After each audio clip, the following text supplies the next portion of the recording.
Welcome to the Dear Rochester Retire Well podcast with David Pulcini from 6 Point Financial Partners.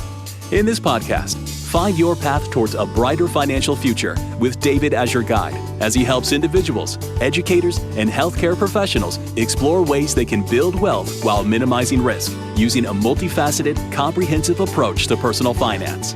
Are you ready to take the first step towards a brighter financial tomorrow? Let's get started. Many of you have a 403b plan in place, but do you know how it works? Do you know why you are invested the way that you are? Could you improve your plan? Our guest today is Matt Drummond.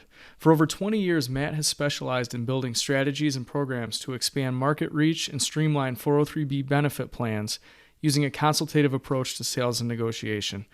Matt's current role as National Sales Director at Aspire Financial Services is to work with financial advisors to offer a low-cost, conflict-free, open architecture solution for the 403b, 457, and IRA markets.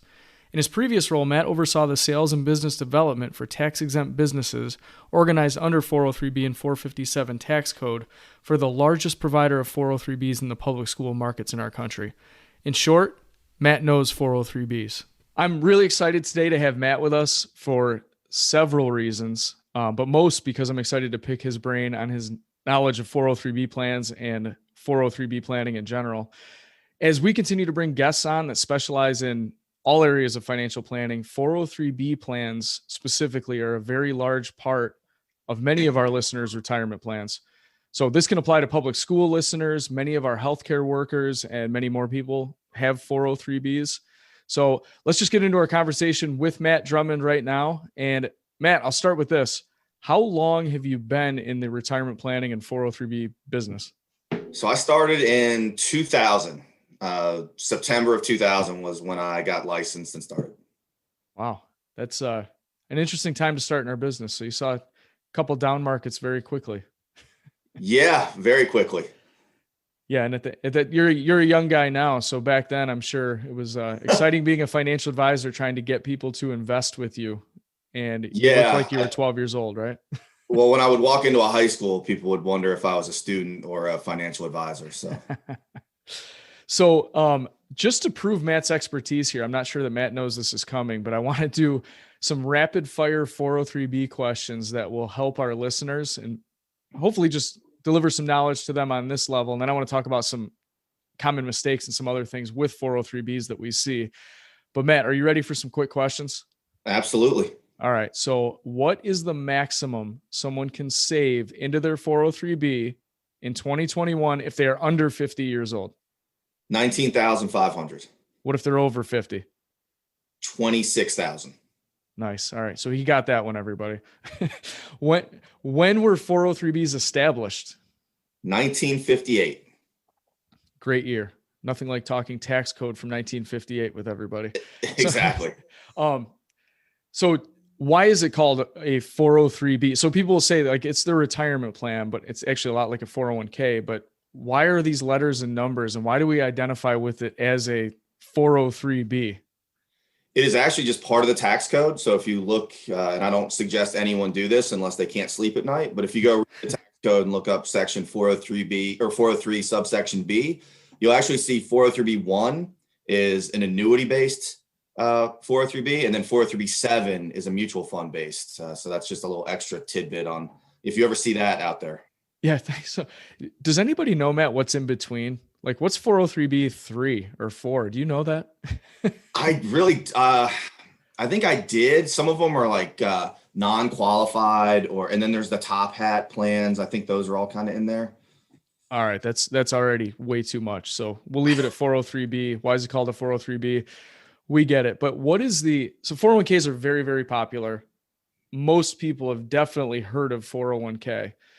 What is the difference between a 403b and 401k? Well, 401ks are really for-profit companies offer 401ks, and for 403bs, they're for tax exempt. So schools, hospitals, churches, nonprofits.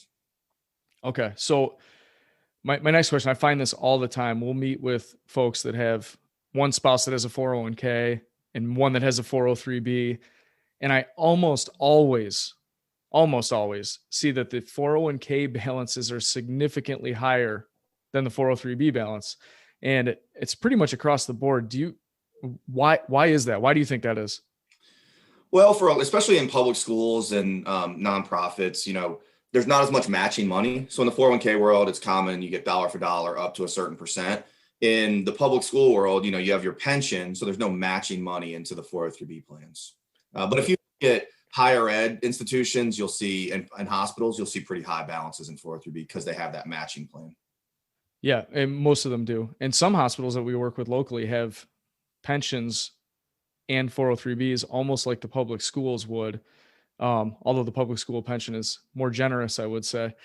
So I still see lower 403b balances typically at the hospitals because people bank on the pension, right? And yeah, I mean, that's their biggest piece of their retirement assets.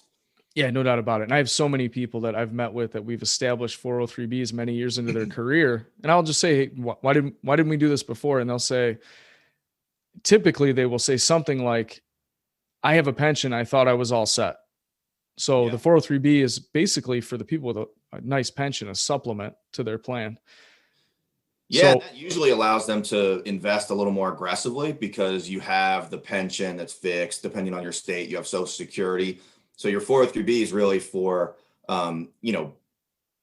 assets that you want to be able to take out in a lump sum if you need to use them for, fixing the roof or something. You can't go to your pension and get an advance on the paycheck. Right. And when Matt says aggressive, I think what you're saying, Matt, is like, as far as the investment mix goes, like invest more in stocks and the risky stuff because the pension is generally pretty safe, right? That's right. Yeah. Okay. You can take a little more risk with those investments. So recently, I'm going to throw this in here. There's been some additions to 403b plans, specifically Roth options in 403bs. So most people, again, have heard of a Roth IRA, but now there's Roth 403bs in a lot of plans. So can you just give us a quick breakdown on what the difference in the taxes are, and try not to make it an hour-long dissertation on tax? I know you won't, but it's pretty easy. It's, if you have I guess we'll call it a traditional 403b, the money comes out pre-tax. So if you save, $5,000 a year, you're not paying taxes on that $5,000 a year. So you're probably missing, 70% of that. So 3,500, let's say. But if you put the money but then you pay taxes on it when you take it out. So you're 65 years old, you're retired, you're paying those taxes then. With the Roth, you pay no taxes when you take it out, but you can't write it off today. So if I put in $5,000, I'm going to miss all $5,000 from my spending money. But then if it grows to $100,000, I don't pay any taxes on it when I take it out. Yeah, which is extremely popular right now because most people in our industry believe that we're in really a historically low tax rate environment. So what we try to figure out as advisors is, do we pay our taxes today while it's low and then avoid it in the future? Or do we take the deduction today? And that really what advisors should be doing is saying, well, what breakdown makes most sense for each client? Some going to pre-tax, some going into after tax. And the goal is to minimize taxes now for you, and then also minimize taxes later if possible. So, and that's why using advisors is so important, because they can really guide you through that whole process. Yeah, and that's part of tax planning and part of what any I'll call them real financial advisors will do. So let's get into the fun stuff. That was there's our breakdown. I think Matt knows what he's doing with 403bs, but what are some just common mistakes you see people making in 403bs? I mean, the biggest mistake is just not saving early enough. To that point, the teacher that says, oh, I've got the pension, and we all know teachers are underpaid. So there's always kind of a strain on resources. But if you start early, the first dollar you put in is going to be the most valuable dollar into your retirement account. And I just think anything we can do to help get people enrolled in their accounts early is critical. Yeah. Well, let me ask you on the other side then, because I do run into people that are, I'm going to retire in 6 years, Matt. Is it too late for me to save into my 403b? Great question. I mean, it's never too late. I'd rather have something in there than nothing. And, if you're 6 years away from retirement, you probably have more money that you can put away. Now, obviously, you have to invest it a little differently depending on when you need it, but it's never too late, even if you're a year away. Yeah. So our listeners love these stories, and I call them horror stories. We've called them war stories in the past with one of our estate planning attorneys. But what is like, can you give me like some number where somebody has made an easy mistake in a 403B, and give me just some ballpark, or maybe you have an exact number. I wouldn't expect that, but a ballpark number on like how much it's cost somebody in a simple mistake that they've made that could easily be fixed. Yeah, I think the biggest one, and again, it's very easy when you're looking at your money to react emotionally. But with the market crash in 2008, I mean, the market dropped 40, 50%. So someone that I was working with after the fact, she wasn't a client until this happened, but she had $400,000. It dropped to just over 200,000, and her retirement plan was going through a change. So we had to come out and meet with her, and she was just so nervous about the market. She opted to put all of her money into a fixed account, paying about 1%. Now my role is different, so I don't know if she's still in that fixed account. But from 2009 up to 2020 was one of the biggest the largest bull market run in history. And technically, it stopped for like 1 month, and now we're back in a bull market from March of 2020 to now. But anyway, so just rough numbers, I would think she would have had about 800,000 if she would have just kept her investments the same risk tolerance. Instead, if she kept it in fixed, she probably has about 275,000, give or take. So that would be, a pretty hefty mistake. Well, yeah, it's a $500,000 mistake. And we do see that. And for the listeners, as advisors, when you tell us that we have to move that money, and you say, I know, Dave, I want that in a fixed account, and I'll try to do my best to talk you out of it when the time is right. But ultimately, the decision is on the people we're working with. And if they say to move it into that account, we have to do it. Luckily, last year, Matt, when the market dropped, I think we got ahead of it with our clients, and we communicated very quickly. And a lot of people have seen this before because of that 2008 drop. But we really didn't have anybody move into something that we would call more safe, which it was great because, I mean, that was like such a fast recovery, and it was such a scary time 1 year ago. But that is a huge mistake you can make in a retirement account, is trying to time it at all or getting emotional with it. So yeah, I try to explain to all my clients, because the housing market was crashing then too. So you can put it in terms of housing. So if you bought a house for $300,000 and 4 years later, someone comes and offers you $200,000, you're not selling, you're just holding on to it. It's not like you lost 2 bedrooms. They didn't cut off square foot, right? You still own the same house. You're still living in there. And now that the housing market has exploded again, it's probably, doubled in value, and you feel good about it. So it's what someone values at that day, but you haven't lost anything until you actually sell. And that's when you lock in your loss. Yeah. Let's get into this. What's the biggest shift you see in 403Bs or in our industry? And more importantly, remember, how does this affect the people that are listening? So we have a lot of healthcare workers, a lot of public school employees, and honestly, a lot of financial advisors that are listening. So what's the biggest thing that you see that is happening right now as far as like trends with 403Bs? Yeah, so I would say I'll put 401k and 403b into the same pot for a minute. Outside of K through 12, I think you see a lot of fee reduction, which is great. So technology's really helped out. So fees have dropped dramatically in those markets. In the K through 12 market, unfortunately, fees have not been as quick to drop. The good news is there are a lot of really high quality products out there that are low cost if you just take the extra time and ask the questions. And, school districts are so busy with everything else going on. I mean, in the last year, they had to figure out how to, run a multi-billion-dollar organization all virtually and teach students, that. So 403B reviews are pretty low on their list, but we're hopeful that more and more school districts will kind of limit the list to a few quality, low-cost providers. And the other thing is you're starting to see more fee transparency, which is really important. Fees are as long as you're getting value for the fee you pay, it's not a bad thing. So I'm not anti-fee. Just know what you're paying and why you're paying it. If you're paying someone 1% and you haven't talked to them in 20 years, then you shouldn't be paying that fee. You should be working with someone else that you're going to see frequently or hear from. Yeah. And what I find for, again, our typical listener is they don't even know to ask that question. So if you were in a public school, it's different than a hospital, at least the ones locally. Like if you're working at the hospital, you have one option, that is your 403B. They are already choosing a low cost option and they do it for you. But if you're at a school, you have a list of companies you're allowed to choose from. And a typical person that is not in our industry or in our business, and I'm making this up, a 30-year-old teacher who just wants to save some money for retirement, what you typically find is they just set up an account with the first person they see, and they're not Absolutely. asking the questions. And there's the two questions I would ask are, can you explain the fees to me and how that's important to me? And the second question I would ask is, how long do I have to be in this account?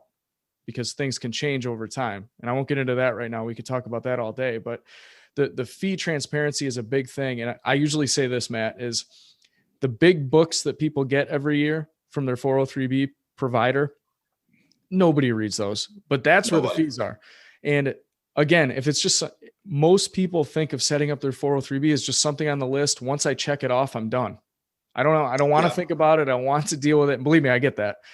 But the person that you're working with should be saying, hey, listen, if we move it from this account to this account, it could potentially save you thousands of dollars in fees. And I don't see that happening enough. But that to me is a big, you mentioned it, is the biggest shift in our industry, is moving, as advisors, we're moving our clients to the right types of accounts as they come out, by the way. Yeah, 20 years ago, nobody was talking about this stuff, or very, very little, right? that's right. So, and actually that leads right into, like, for an individual with a 403B, what has changed the most in the last 10 years? So we talked about going forward, what you think is going to continue with fees, but like, what has changed in the last 10 years that somebody could take advantage of? Well, really, the limits have gone way up. Ever since, well, gosh, I should know this, EGTRA, which was That's right right. in 2008.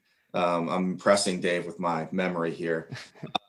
They really raised the limits up. So it was like 10,500 back in the day. And now it's all the way to 19,500, under 50, 6,500. If extra as a catch up, if you're over 50, that's either traditional or Roth. We talked about that. There's some archaic rule about if you haven't contributed to your account and you've worked there for more than 15 years, I mean, you might be able to put in even a little bit more. And the other thing school employees need to know is if you have a 457 plan, you can actually put 19,500 in your 403B and 19,500 in your 457, for a total of $39,000. And that no other retirement plan in the world would allow me to take my own money and put in 39,000 and add another 13,000 if you're over 50. So if you're close, that teacher that's retiring in 6 years, as long as she has the income, he or she has the income to do that, I mean, they could just ton away money. Yeah. And we see that a lot. Is the other thing is, Matt, this is people get more serious for some reason when they get to 50 years old and they see retirement around the corner. And it's like, yeah, we hear this all the time, is it's time I start to take this seriously. I'm out in, I'm making this up, 7 years. What can I do now to catch up? So those catch ups are very relevant. And like you said, especially where there are schools or other places that can offer a 457 in addition. And again, most people don't know that. And a lot of advisors don't know that you could do both maximum. Yeah. So I'll ask one more question about 403Bs. And if I'm a participant in a 403B, or I'm let's just say I'm a 40-year-old teacher, or even a hospital employee or healthcare professional, what should I be looking for inside of my 403B account, or what should I be doing? Great question. I mean, I think the biggest thing is understand the fees and what you're paying and how you're invested. So my favorite saying in the 403B world is when I hear some people pitch it and they say, "Oh, we have no fees," right? Well, that's just not true. So if I'm in a fixed annuity, they might not have implicit fees, but the fees are baked into the rate, right? So if I'm getting paid right now 1%, the company has a spread and they're making another 1.5%. So theoretically, I'm paying 1.5% fee for that money. So just understanding, and there's so much. I mean, when I started in 2000, like I couldn't even get email on my work phone. Like I didn't have a BlackBerry that had email, right? Like I had to go sit by my laptop to email people. There's so much research you can do. So understanding your fees and then understanding investments. And I'm a big believer of working with a quality financial advisor like yourself. So really vetting your financial advisor, asking them tough questions. If your advisor can't handle a question like how do you get paid, then they shouldn't be your advisor, right? That should be a very clear, and like if I go to my lawyer's office, I don't have to ask him how he's getting paid. He just sends me a bill, right? So understanding how your advisor is getting paid is critical as well. Do you visit your attorney a lot, Matt? No comment on that. Yeah, I'm just kidding. But actually, we had an entire podcast. I believe it was episode 3 or 4 on the 10 questions you should ask your financial advisor. And one of those questions is literally, how do you get paid and are there any fees? And I love that question for that reason. And then not only that, because people don't do what we do every day. I don't want to say they don't care about this stuff because they should care. I'm not sure that's on the top of mind all the time, but not only should the advisor say how they're getting paid and what are the fees, they should get into like how that affects the client. So if you have a 403B with 2% in fees or 3% in fees, and you can move it to an account with 1.3% in fees, this will get you an extra $73,000 when you retire. That's a big deal. So when we're meeting with a client, that's exactly what I would say. It's we have to consider this and this. By the way, always considering their performance. And you said this earlier, Matt, if we have an account, and this is ridiculous, and I'm completely making this up, but for the point that I'm trying to make, if we have an account that's earning 100% rate of return and the fees are 9%, which I believe would be illegal, but you're getting 100%. I don't care. I'll pay 9% all day for that. So obviously that's a hyperbolous example. And I think that was the Madoff scenario. It may have been. I don't know if we're allowed to say that name on a podcast, but for years I heard about Bernie Madoff, by the way. So and no, most financial advisors are not like Bernie Madoff, but if there's justified fees and expenses, I completely understand that. And the advisor should be pointing that out. Listen, you're paying 2% for this, but it's because of this, this, and this. Yeah. And there, I always like to say there's no bad product. So I'm not anti fixed annuities. I picked on them just then because people say there are no fees. There's no bad product. There's certainly bad applications of a product. So understanding what a product's intended and making sure that fits what you want it to do. So, if you're 25 and saving for money 40 years from now, a fixed annuity is probably not what you should be saving in. So just understanding the application of the product. So Matt, if you had to give listeners two action items, 2 things that they should do today, if they were motivated to do this with their 403B account specifically, what are 2 things? If you only had to pick 2, I know you can think of 100, but 2 things that they could do right now to improve their situation. Yeah. So number 1 would be analyze the fees and investments and just understand what you're in. And number 2, again, I could go on for 40, but number 2 would be increase what you're putting in. There's nothing that will help drive your account balance more than increasing your contributions. Matt, when's the last time you heard somebody say I should have put less money into my retirement account? Never. Exactly. Obviously, I knew the answer to that one. So if you're part of a group plan, so we have large employers here with a 403B, and you have one provider with limited options. So you have one provider, they may have 20 funds to choose from.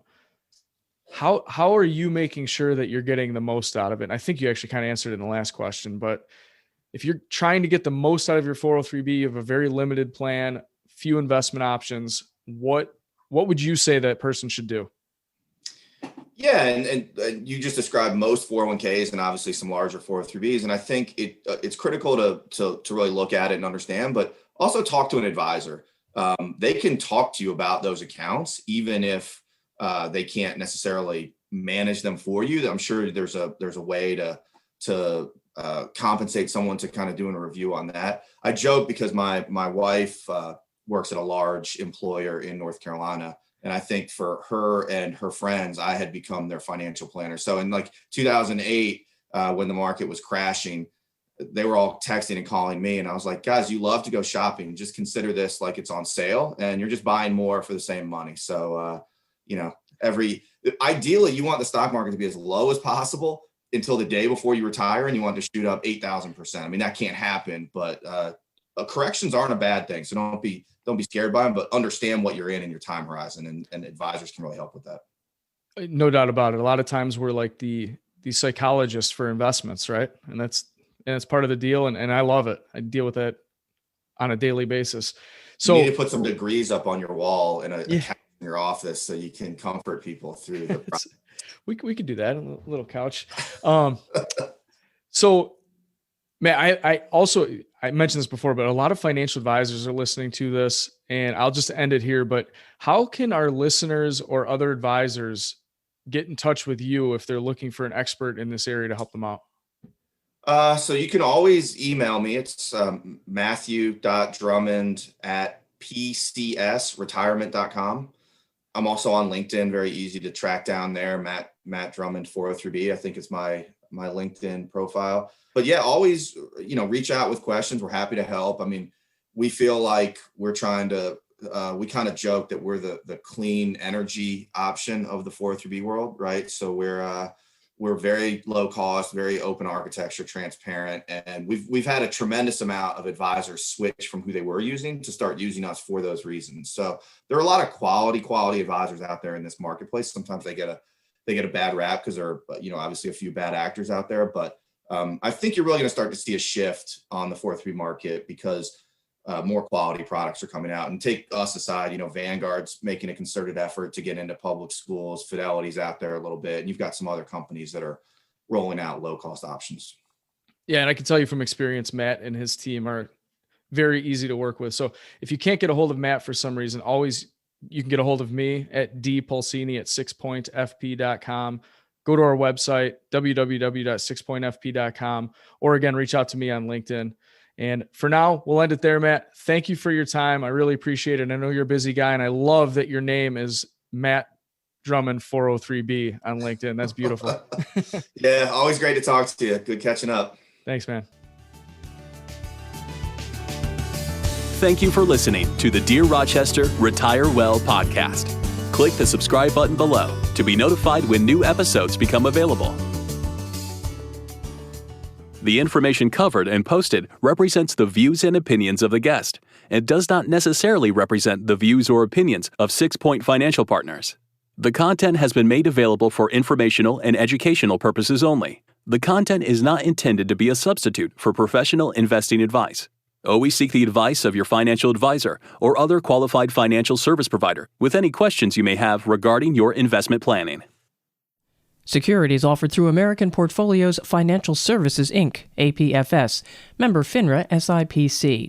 Investment advisory services offered through American Portfolios Advisors, Inc., APA, an SEC-registered investment advisor.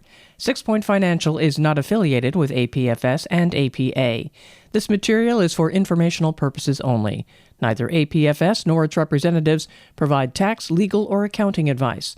Please consult your own tax, legal, or accounting professional before making any decisions.